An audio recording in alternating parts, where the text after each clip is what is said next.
Hello, welcome to middle class IAS. Previous వీడియోలో మనము Geography in 10th class book ఏం చెప్తుందో తెలుసుకున్నాం కదా. Now Geography in 11th class book. అంటే మనకు జియోగ్రఫీ 11th క్లాస్లో 2 బుక్స్ ఉన్నాయి. ఒకటి ఫిజికల్ ఎన్విరాన్మెంట్ అని ఒకటి, ఇంకోటి ఫిజికల్ జియోగ్రఫీ అని ఒకటి. So first I have taken decision to read this physical environmental book. So ఇందులో కంటెంట్ ఏముంది అనేది మనం ఈ వీడియోలో డిస్కస్ చేద్దాం. అంటే మెయిన్లీ కొంచెం బ్రీఫ్గా చెప్పాలంటే ఈ వీడియోలో చాలా డెప్త్ కంటెంట్స్ ఉన్నాయి. సో వాటన్నిటిని డెప్త్గా ఎక్స్ప్లెయిన్ చేయాలంటే ఇంకా ఈ వీడియో లెన్స్ ఇవన్నీ సరిపోవు. సో దట్ పైన అంటే ఆ కంటెంట్ ఒక మీనింగ్ ఏంటి అనేది మీకు ఎక్స్ప్లెయిన్ చేస్తాను. సో ఇందులో ఒకసారి మనం కంటెంట్లోకి వెళ్తే, here is the content in this 11th class geography book. First unit వచ్చి introduction, that is India location. Second unit physiography, structure and physiography ఉంటుంది. Next drainage system. ఈ క్లైమేట్, వెజిటేషన్ ఆన్ సాయిల్లో, అంటే క్లైమేట్ అనే ఎస్పెషలీ క్లైమేట్ అనే చాప్టర్లో చాలా depth contents ఉన్నాయి. డెప్త్ అనాలిసిస్ అవసరం వాటికి. సో దట్ వాటికి కొంచెం బ్రీఫ్గా, అంటే ఎక్కువ డెప్త్లోకి వెళ్ళకుండా మీకు లైట్గా అర్థమయ్యేటట్టు చెప్పడానికి ట్రై చేస్తాను. అండ్ అలాగే న్యాచురల్ హజార్డ్స్ అండ్ డిజాస్టర్స్. ఇది మనకు ఈ ఎన్విరాన్మెంటల్ బుక్లో ఉన్న మనకి కంటెంట్. సో మనం ఫస్ట్ లెసన్లోకి వెళ్దాం. So first lesson is India location. అంటే మనము చాప్టర్ 1 ఇట్ ఈస్. మనము ఇంతకుముందు ప్రీవియస్ ఐ థింక్ 6th క్లాస్లోనో 7th క్లాస్ బుక్లోనో చదువుకున్నట్లే ఏం లేదు. ఈ చాప్టర్ మొత్తం ఇండియా యొక్క లొకేషన్ ఎలా ఉంటుంది అంటే లాటిట్యూడ్ వైజ్గా, లాంగిట్యూడ్ వైజ్గా అని, అండ్ అలాగే నైబరింగ్ కంట్రీస్ ఏంటి, అండ్ ఏరియా పరంగా, పాపులేషన్ పరంగా మన ఎన్నో ర్యాంకులో ఉందనేది మనకి ఈ చాప్టర్ ఎక్స్ప్లెయిన్ చేస్తుంది. సో దట్ మనం ఒకసారి లాటిట్యూడ్ వైజ్గా చూస్తే, మనకు Andaman and Nicobars, that is the last part, end part of India. ఇది మనకు 6 degrees 45 నార్త్ లాటిట్యూడ్ అంతా, ఇది బే ఆఫ్ బెంగాల్లో ఉంటుంది. అండ్ అలాగే నార్త్ సైడ్కి వస్తే మనకు నియర్లీ అబౌట్ 36 degrees నార్త్లో ఉంటుంది. అండ్ లాంగిట్యూడ్నల్ వైజ్గా వస్తే it starts from below 68 degrees east. అంటే ఇది ఎగ్జాక్ట్ పాయింట్ నేను చెప్పట్లేదు, మీకు ఇక్కడ అర్థమయ్యేటట్లా చెప్తున్నది. దీస్ ఆర్ లాంగిట్యూడ్స్ కదా. సో మనకి ఇక్కడ నుంచి స్టార్ట్ చేసినా కూడా బిలో 68 degrees ఈస్ట్ అని ఉంది. అండ్ ఇలాగే ఇక్కడ ఎక్స్టెంట్ మనకి అరుణాచల్ ప్రదేశ్ ఉంటుంది. Arunachal Pradesh extent above 96 degrees east. అంటే ఇది లాటిట్యూడ్ అండ్ లాంగిట్యూడ్ వైజ్గా. ఇంకా ఏరియా పరంగా వస్తే we know India is the 7th largest country అని. What are the first 6 largest countries అనేది మనం ఒకసారి డిస్కస్ చేసాం ప్రీవియస్ వీడియోస్లో. అండ్ అలాగే మనకి నైబరింగ్ కంట్రీస్ ఏమేమి ఉన్నాయి, లైక్ పాకిస్తాన్, ఇక్కడ ఆఫ్ఘనిస్తాన్ ఉంటుంది, చైనా, నేపాల్, భూటాన్, బంగ్లాదేశ్, మయన్మార్, ఇవన్నీ మన నైబరింగ్ కంట్రీస్. అండ్ అలాగే మనకు కింద శ్రీలంక అండ్ మాల్దీవ్స్ కూడా we call them our neighbours. అదే అబౌట్ ఫస్ట్ చాప్టర్, అంటే ఫస్ట్ యూనిట్. నా సెకండ్ యూనిట్ ఫిజియోగ్రఫీ. ఇక్కడ నుంచి కొంచెం కంటెంట్ ఉంటాయి. ఇక్కడ వచ్చి structure and relief, physiographic divisions, drainage system and concept of water sheds, the Himalayan and peninsula. ఇది మనకు సెకండ్ యూనిట్. సో ఇందులోకి చాప్టర్ 2లోకి వెళ్తే, స్ట్రక్చర్ అండ్ ఫిజియోగ్రఫీ. టోటల్ మన ఇండియాని అంటే ఇది ఇండియా మ్యాప్ తీసుకొని ఎక్స్ప్లెయిన్ చేయడానికి ట్రై చేస్తాను. Here it is. మీకు ఇది ఇండియా ఫిజికల్ మ్యాప్లో ఎక్స్ప్లెయిన్ చేయడానికి ట్రై చేస్తాను. ఈ చాప్టర్ ఉంది కదా మనకి, structure and physiography in chapter 2. Mainly మన ఇండియా స్ట్రక్చర్ని 3 పార్ట్స్గా వాళ్ళు డివైడ్ చేశారు. ఒకటి peninsular block, run of Kutch నుంచి ఇలా పాస్ అవుతుంది. అంతా అంటే పెనిన్సులర్ బ్లాక్. ఇక్కడ ఏముంటుందంటే huge mountains and old mountains ఉంటాయి చాలా. అంటే ఒక గట్టి అంటే ప్లాట్యూస్ అంటే మనకు తెలుసు కదా, అండ్ ఇట్స్ మౌంటైన్స్ అండ్ లోయలు ఇట్లా ఉంటాయి ఫర్ ఎగ్జాంపుల్. అండ్ అలాగే అంటే ఒకటి పెనిన్సులర్ బ్లాక్, ఇంకోటి మనకి ఇక్కడ హిమాలయన్ మౌంటైన్స్ గురించి ఉంటుంది. అంటే Himalayan mountains are newly formed mountains. ఈ పెనిన్సులర్ బ్లాక్లో ఉన్న మౌంటైన్స్ అనేవి చాలా ఓల్డేజ్, అంటే హిమాలయన్స్ కన్నా ఎన్నో ఇయర్స్ బ్యాక్ ఫామ్ అయిన మౌంటైన్స్ అవన్నీ. హిమాలయాస్ ఇవన్నీ ఏంటంటే దే ఆర్ న్యూ మౌంటైన్స్, కొత్తగా ఫామ్ అయ్యాయి. మనకి మౌంటైన్స్ ఎందుకు ఫామ్ అవుతాయి అనే దానికైతే మనకి ప్లేట్ టెక్టానిక్స్ ఉంటాయి కదా. సో 2 ప్లేట్ టెక్టానిక్స్ క్రాస్ అయినప్పుడు, అది ఇట్లా డాష్ అయినప్పుడు ఒక ప్లేట్ అనేది అప్ వెళ్ళి ఒక ప్లేట్ అనేది డౌన్ అవుతుంది కదా. సో ఆ ప్రాసెస్ ద్వారా ఈ మౌంటైన్స్ అనేది ఫామ్ అవుతాయి.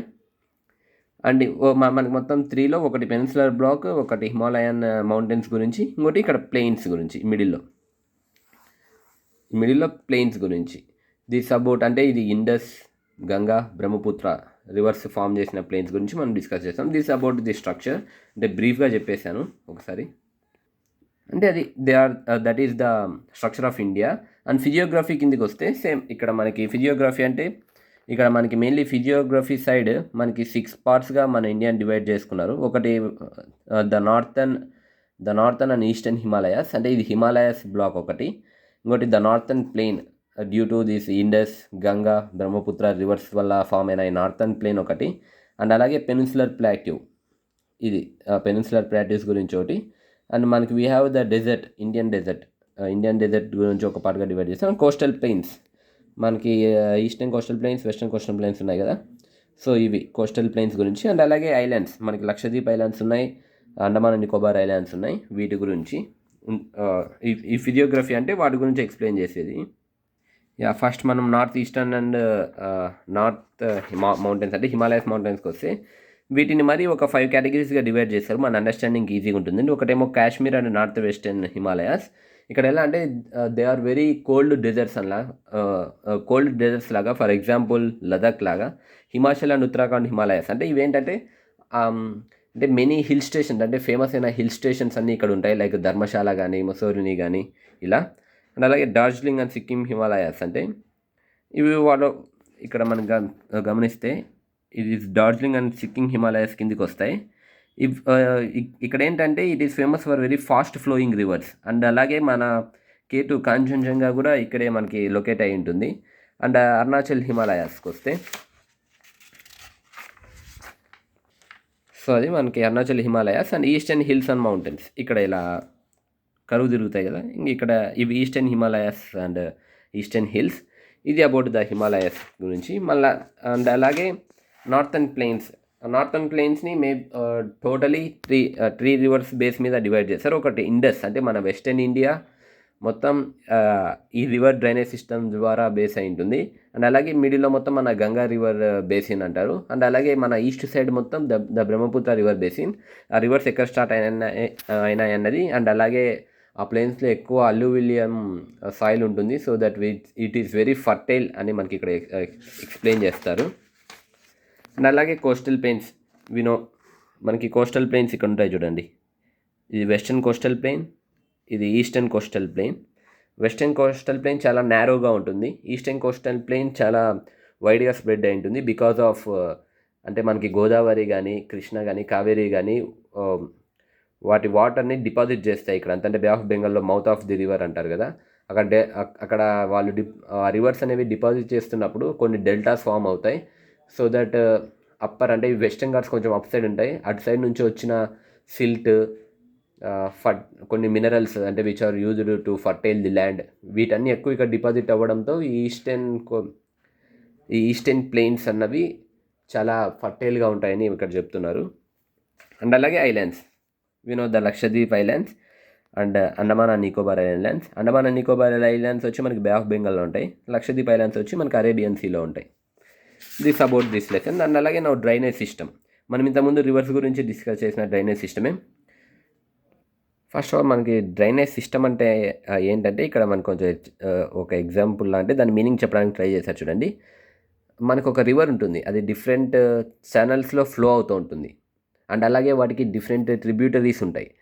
లైక్ ఫర్ ఎగ్జాంపుల్ ఇది ఒక రివర్ ఫ్లో అవుతుంది, వీటికి చాలా ట్రిబ్యూటరీస్ ఉంటాయి, ఇవన్నీ ఒక ఛానల్లో ఫ్లో అవుతూ ఉంటాయి. ఇది ఒక రివర్. సో ఈ మొత్తం ఏరియాని మనం డ్రైనేజ్ సిస్టమ్ అంటాం, అది ఇక్కడ చెప్పడానికి ట్రై చేశారు. The flow of water through well defined channel is known as drainage and the network of such channels is called drainage system అని. అండ్ ఇక్కడ మెయిన్లీ మనకి డ్రైనేజ్ సిస్టమ్స్ అనగానే 2 డ్రైనేజ్ సిస్టమ్స్ ఉంటాయి. ఒకటి ద హిమాలయన్ డ్రైనేజ్, అంటే ఏం లేదు, Himalayan drainage అంటే ఏంటంటే ఇక్కడ రివర్స్ అన్నీ, అంటే రివర్స్ కానీ వాటి ట్రిబ్యూటరీస్ కానీ వాటి ఒక ఆరిజిన్ హిమాలయాస్ నుంచి ఉంటాయి. అక్కడ గ్లాషియర్స్ అనేవి, అంటే ఐస్ అనేది మెల్ట్ అయ్యి వాటర్లో కన్వర్ట్ అయ్యి, అండ్ అలాగే with the help of rainfall those reverse అన్నీ ఫ్లో అవుతుంటాయి, through out the year flow అవుతాయి. అంటే కొన్ని రివర్స్, అంటే పెనిన్సులర్ రివర్స్లోకి వస్తే అట్ పాయింట్ ఆఫ్ టైంలో ఆ రివర్ ఒక లెవెల్ తగ్గుతుంది, అంటే చాలా వాటర్ అనేవి ఫ్లో అనేది చాలా తగ్గిపోతుంది. బట్ హిమాలయన్ రివర్స్కి they flow throughout the year అని చెప్తున్నారు. మొత్తం మన హిమాలయన్ డ్రైనేజ్ అనేది 3 పార్ట్స్గా, అంటే 3 సిస్టమ్స్గా డివైడ్ అయి ఉంటుంది. ఒకటి ద ఇండస్ సిస్టమ్ అంటే టోటలీ ఈ పార్ట్ చూసారా, పాకిస్తాన్లో పార్ట్. అంటే ఈ ఇండస్ రివర్ స్టార్టింగ్ అనేది ఇక్కడ మానస్ సరోవర్ లేక్కి వెస్టర్న్ సైడ్ ఫ్లో అవుతుంది ఇండస్ రివర్. మనకి ఇక్కడ జమ్మూ కాశ్మీర్లో ఉంటుంది. అంటే most part of this Indus river system అనేది పాకిస్తాన్లో ఉంటుంది. అది చెప్తున్నారు ఇక్కడ Indus system and Ganga system. Ganga system అంటే లైక్ మనకి ఇక్కడ ఉత్తరాఖండ్ నుంచి, లైక్ హిమాచల్ ప్రదేశ్ అండ్ ఉత్తరాఖండ్ నుంచి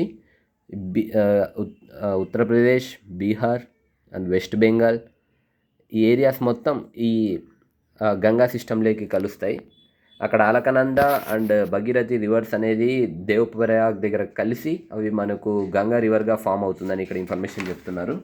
అండ్ అలాగే Brahmaputra system, Brahmaputra river system కూడా మానస్ సరోవర్ దగ్గర ఫామ్ అయ్యి ఇవి ఈస్టర్న్ సైడ్ వస్తాయి. అంటే లైక్ మొత్తం మన అస్సాం కానీ, అరుణాచల్ ప్రదేశ్ కానీ అండ్ వెస్ట్ బెంగాల్ వీటన్నిటిని ఇవి కవర్ అయి ఉంటుంది Brahmaputra river. The peninsular drainage system. Peninsular drainage system అంటే ఏంటంటే వీటి యొక్క flow depends on rainfall only. Like మన సౌత్ ఇండియాలో ఉండే మ్యాక్సిమం రివర్స్ వెస్టర్న్ ఘాట్స్ నుంచి స్టార్ట్ అయ్యి అవి ఈస్టర్న్ సైడ్కి ఫ్లో అవుతాయి. బికాస్ మన ఇండియా స్ట్రక్చర్ అనేది వెస్టర్న్ సైడ్ కొంచెం ఇలా అప్లో ఉంటుంది. సో దట్ వాటర్ అనేవి డౌన్ సైడ్ అంటే ఈస్టర్న్ ఘాట్ సైడ్ అనేవి ఫ్లో అవుతుంటాయి అండ్ బే ఆఫ్ బెంగాల్లో కలిసిపోతాయి. Only to the Narmada and the Tapi river అనేటివి మాత్రమే సెంట్రల్ అలయన్స్లో ఫామ్ అయ్యి, లైక్ ఇక్కడ సెంట్రల్ అలయన్స్లో అలా ఫామ్ అయ్యి వెస్టర్న్ సైడ్ ఫ్లో అవుతాయి. వాటి గురించి ఇక్కడ ఎక్స్ప్లెయిన్ చేశారు. అంటే ఇక్కడ మనకి అవి ఎలా వచ్చాయి అంటే దాని ఎవల్యూషన్ ఆఫ్ ది రివర్స్ కూడా ఎక్స్ప్లెయిన్ చేస్తారు. ఒకసారి బుక్ చదివితే మీకు తెలుస్తుంది. అండ్ అలాగే కొన్ని స్మాల్ ఫ్లోయింగ్ రివర్స్ గురించి ఇక్కడ చెప్పారు. అండ్ ఇక్కడ ఒక టాపిక్లో extent of usability of river water, అంటే రివర్ వాటర్ని కన్సర్వ్ చేయాలి, బాగా యూస్ చేసుకోవాలనే టాపిక్ ఇది. Now unit 3 climate, vegetation and soil. ఈ క్లైమేట్ అనే చాప్టర్ 4 ఇదేంటంటే చాలా డెప్త్ ఉన్న సబ్జెక్ట్. అంటే కొన్ని టర్మినాలజీస్ కానీ వాటి ప్రాసెసెస్ కానీ బుక్లో అంత క్లియర్గా ఇవ్వలేదు. సో దట్ నేను కొన్ని యూట్యూబ్ వీడియోస్ చూసి ఇంకా దాని గురించి మోర్ ఇన్ఫర్మేషన్ తెలుసుకున్నాను. అవన్నీ ఇక్కడ చెప్పాలంటే టైం చాలా సరిపోతుంది, ఎందుకంటే చాలా డెప్త్ ఉన్న సబ్జెక్ట్. ఒకసారి జస్ట్ పైన వాటి మీనింగ్ ఏంటి అంటే ఒక బ్రీఫ్గా అది దాని థీమ్ ఏంటి అనేది మీకు ఇక్కడ ఎక్స్ప్లెయిన్ చేయడానికి ట్రై చేస్తాను. ఒకసారి మీరు బుక్ చదివినా లేదంటే ఆ టాపిక్స్ని యూట్యూబ్లో కొన్ని యానిమేటెడ్ వీడియోస్ ఉన్నాయి, అవి చూసినా మీకు ఇంకా ఎక్కువ క్లారిటీగా అర్థమవుతుంది. So first of all climate. మనకు తెలుసు క్లైమేట్ అంటే it's an average weather condition of an area over a long period of time. ఒక అట్మాస్ఫియరిక్ ఏరియాని వాటి యొక్క వెదర్ అంటే హాట్గా ఉందా, కూల్గా ఉందా, వర్షం పడుతుందా, ఇలా అది దాని వెదర్ అంటాం. అంటే పర్టికులర్ టైంకి 1 డే ఆర్ స్మాల్ డేస్కి తక్కువ చెప్పేదాన్ని వెదర్ అంటాం. అలా యావరేజ్ వెదర్ని తీసుకొని అంటే ఒక 1 ఇయర్ లైక్ ఇక్కడ క్లైమేట్ అనే దానికి 30 ఇయర్స్ ఎగ్జాంపుల్ తీసుకున్నారు. 30 ఇయర్స్లో ఆ ఏరియా యొక్క అట్మాస్ఫిరిక్ వెదర్ కండిషన్స్ ఎలా ఉన్నాయి అనే దాన్ని బేస్ చేసుకొని వాటి యొక్క క్లైమేట్ని డిసైడ్ చేస్తారంట. సో మన ఇండియా అనేది ఒక monsoon type of climate. Monsoon type of climate అంటే మెయిన్లీ మన ఇండియా క్లైమేట్ అనేది డిపెండ్ అయినది మాన్సూన్స్ మీద. అలా కాకోకుండా కొన్ని ఫ్యాక్టర్స్ ఉన్నాయి డిపెండింగ్ అంటే which the climate of India depends on. అందులో ఒకటి లాటిట్యూడ్ వైజ్గా మనకు తెలుసు ఈక్వేటర్ నుంచి దూరం వెళ్ళే కొద్దీ like Tropic of Cancer, North Pole, Tropic of Capricorn, South Pole, ఇలా ఈక్వేటర్ నుంచి దూరం వెళ్ళే కొద్దీ టెంపరేచర్స్ అనేది తగ్గుతాయి. అవి ఆటోమేటిక్లీ బికాస్ ఆఫ్ సన్ అనేది అక్కడ వర్టికల్లీ పడదు, కొంచెం స్లాంట్లీ పడుతుంది. సో లాటిట్యూడ్ అనేది ఇండియా యొక్క క్లైమేట్ని డిసైడ్ చేస్తుంది. అండ్ అలాగే ద హిమాలయన్ మౌంటైన్స్, చాలా సెంట్రల్ హైలాండ్స్ నుంచి ఫర్ ఎగ్జాంపుల్ ఇక్కడ చూడండి, ఇదంతా సెంట్రల్ ఏషియా కదా, ఇక్కడ నుంచి వచ్చే కోల్డ్ విండ్స్ని ఈ హిమాలయన్ మౌంటైన్స్ అనేటివి అబ్స్ట్రక్ట్ చేస్తాయి. సో హిమాలయన్ మౌంటైన్స్ కూడా మన క్లైమేట్ ఆఫ్ ఇండియాని డిసైడ్ చేస్తున్నాయి. అండ్ అలాగే distribution of land and water. మనకేంటంటే ఓషన్స్ అనేవి మన సౌత్ ఇండియా మొత్తం కవర్ అయినాయి. సో దట్ ఓషన్స్కి దగ్గర ఉన్న ల్యాండ్ ఒక టెంపరేచర్ ఎక్స్ట్రీమ్ అనేది ఉండదు. అంటే already it's have a moderate climate, అంటే ఎక్కువ కోల్డ్ ఉండదు, ఎక్కువ హాట్ ఉండదు. ఎందుకంటే సీ వాటర్ అనేవి ఇన్ఫ్లుయెన్స్ చేస్తాయి అక్కడ అది దగ్గరలో ఉన్న ప్లేసెస్ ఒక క్లైమేట్ని. మనం సీ వాటర్ కొంచెం లాంగ్ వెళ్తే లైక్ నార్త్ ఇండియాలోకి వెళ్తే ఇక్కడ ఎక్స్ట్రీమ్ హాట్ ఉంటాయి. అంటే సమ్మర్స్లో ఎక్స్ట్రీమ్ హాట్ ఉంటుంది అండ్ వింటర్స్లో ఎక్స్ట్రీమ్ కోల్డ్ ఉంటుంది, అది చెప్తున్నారు ఇక్కడ. అండ్ అలాగే ఆల్టిట్యూడ్, ఏమైనా మౌంటైన్స్ దగ్గర కూడా అంటే మనకి హైట్ పెరిగే కొద్దీ టెంపరేచర్ డిక్రీజ్ అవుతుంది కదా. సో దట్ ఆల్టిట్యూడ్స్ కూడా అంటే ఈ ఆల్టిట్యూడ్స్ కూడా మన క్లైమేట్ ఆఫ్ ఇండియాని డిసైడ్ చేస్తాయని చెప్తున్నారు. అండ్ అలాగే ఎయిర్ ప్రెషర్ అండ్ విండ్ కూడా డిసైడ్ చేస్తాయి. ఇక్కడ first of all the main టాపిక్లోకి వస్తే mechanism of weather in winter season. మనకి వింటర్ సీజన్లో ఎటువంటి మెకానిజం అంటే వెదర్లో ఎటువంటి చేంజెస్ వస్తాయి అనేది ఇక్కడ మనకు ఎక్స్ప్లెయిన్ చేయడానికి ట్రై చేస్తారు. ఇది చాలా డెప్త్ ఉంటుంది, సో దట్ మీకు ఊరినే క్లియర్గా అర్థమయ్యేటట్లు చెప్పేస్తాను. మనకి వింటర్ సీజన్ అంటే మిడ్ ఆఫ్ అక్టోబర్ నుంచి మిడ్ ఆఫ్ ఫిబ్రవరి అనుకోండి. ఈ టైంలో ఏమవుతుందంటే సన్ అనేది ట్రాపిక్ ఆఫ్ క్యాప్రికాన్ మీద ఉంటుంది. సో దట్ మనకి ఇక్కడ అంతా కొంచెం లో టెంపరేచర్స్ ఉంటాయి. సో దట్ ఏమవుతుందంటే సెంట్రల్ ఇండియా అంటే మెడిటేరియన్ సీ, అక్కడి నుంచి కొన్ని డిస్టర్బెన్సెస్ వస్తాయి. అంటే మెడిటేరియన్ సీ దగ్గర నుంచి కొంచెం విండ్ అనేది మన సైడ్ ఫ్లో అవుతుంటుంది. అది మీకు ఎందుకు అలా ఫ్లో అవుతుందంటే జెట్ స్ట్రీమ్స్ గురించి తెలియాలి. జెట్ స్ట్రీమ్ అంటే ఏంటంటే they are the fast flowing winds throughout the year, అంటే పర్మనెంట్లీ అవి ఫ్లో అవుతూ ఉంటాయి. అవి ఎందుకు అలా పర్మనెంట్లీ ఫ్లో అవుతూ ఉంటాయంటే again they are depend upon Coriolis force and pressure gradient. High pressure నుంచి లో ప్రెషర్లోకి విండ్స్ అనేవి ఆటోమేటిక్లీ ఫ్లో అవుతాయి. అండ్ కొరాలిస్ ఎఫెక్ట్ ద్వారా గ్లోబ్ అరౌండ్ అవి అంటే గ్లోబ్కి చుట్టూ అవి తిరుగుతూనే ఉంటాయి permanently because of that jet streams. And అక్కడ మెడిటేరియన్ సీలో కానీ క్యాప్సియన్ సీలో కానీ ఫామ్ అయిన డిస్టర్బెన్సెస్ వల్ల ఒక మాన్సూన్ అనేది ఫ్రమ్ సెంట్రల్ ఇండియా అంటే మనకు వెస్టర్న్ సైడ్ నుంచి మన ఇండియా మీదకి వస్తాయి. అండ్ ఆ మాన్సూన్స్ అక్కడ వెస్టర్న్ సైడ్ నుంచి వచ్చేటప్పుడు ఏమవుతుందంటే అవి ల్యాండ్ మీద వస్తాయి కాబట్టి కొంచెం మాయిశ్చర్ అనేది చాలా తగ్గిపోతుంది. బట్ మన ఇండియాలో కొంచెం వింటర్ సీజన్లో వర్షం పడడానికి అవి హెల్ప్ చేస్తాయి. అండ్ అలాగే they bring the cold winds. And అలాగే కొన్నిసార్లు డ్రై విండ్స్ని తీసుకొస్తాయి, వెరీ డ్రై అండ్ కోల్డ్ విండ్స్ని. ఇది మెకానిజం ఆఫ్ వెదర్ అంటే వింటర్ సీజన్లో జరిగే మెకానిజం ఇది. సో ఇప్పటికే వీడియో లెంత్ ఎక్కువ అయిపోయింది. So that mechanism of weather in summer season అనేది నెక్స్ట్ వీడియోలో నేను చెప్తాను. So that thank you for watching this video last వరకు. ఈ చాప్టర్ మిడిల్లో ఈ వీడియోని ఆపేస్తున్నాను. సో దట్ ఈ చాప్టర్ కొంచెం క్లియర్గా వినేందుకు నెక్స్ట్ వీడియో డెఫినెట్లీ చూడండి. Thank you for watching.